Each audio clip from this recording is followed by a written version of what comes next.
Part 19 பார்க்கலாம். Interrogative pronoun அப்படின்னா வினா பதிலீடு பெயர். நீங்கள் வந்து இங்கிலீஷில் பார்த்துருந்தீங்கன்னா தெரிஞ்சுக்கோ, இன்ட்ராகேட்டிவ் சென்டென்ஸ்னு சொல்லுவாங்க. வினா சென்டென்ஸுக்கு பேர் தான் அப்படி. ஸோ வினா பதிலீடு பெயர் ஆல்ரெடி சொல்லியிருக்கேன். ப்ரொனவுன்னாலே என்ன, ப்ரொனவுன்னா நோன்னு ஞாபகம் வச்சுக்கோங்க. நோ, அவங்களுக்கு பதிலாக வேறு யார், ஸோ பதிலீடு பெயர்.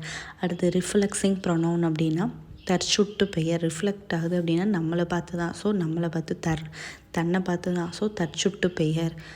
பார்ட்டிசிபிள் நவுன் அப்படின்னா வினையாளனையும் பெயர்.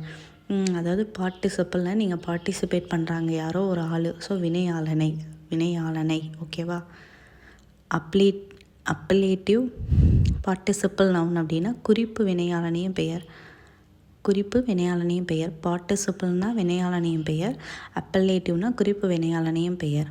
அடுத்து ஜெரண்டியல் நவுன் அப்படின்னா ஒரு ஜெரண்டியல் தொழிற்பெயர்.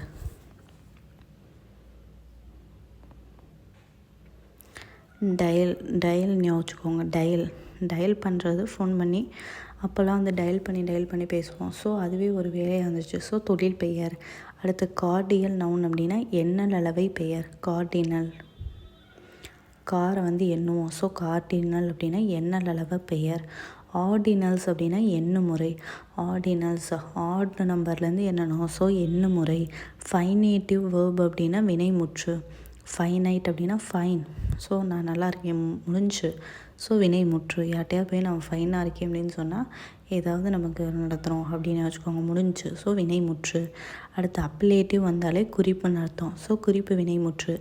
வேர்பு பேஸ் அப்படின்னா என்ன, வேர்புனா ஒரு வினை, பேஸ்னா அடி.